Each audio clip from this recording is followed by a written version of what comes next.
Ledakan dahsyat lagi-lagi terjadi, kali ini di bagian depan wilayah Zaporizhia. Rekamannya ramai beredar di media sosial Telegram pada Senin 30 Januari 2023. Melalui kamera pengintai terlihat dua orang tentara Ukraina sedang beroperasi. Dalam rekaman tersebut menunjukkan serangan yang dilayangkan pada malam hari oleh rudal taktis udara ke permukaan KH-29TD di posisi Brigade ke-102 Angkatan Bersenjata Ukraina di dekat desa Malinovka.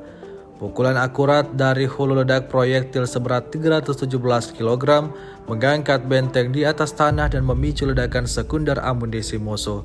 Tampak dalam rekaman, ledakan dahsyat memporak-porandakan titik target.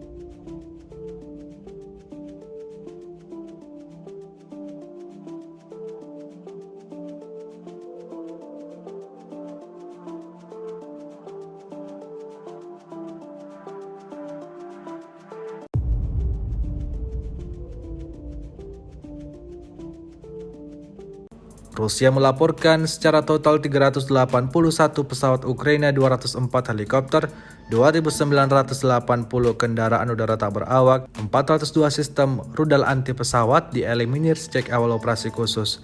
Sementara itu dari kubu Kiev, Kementerian Pertahanan Ukraina melaporkan 650 tentara Rusia dieliminir dalam sehari terakhir.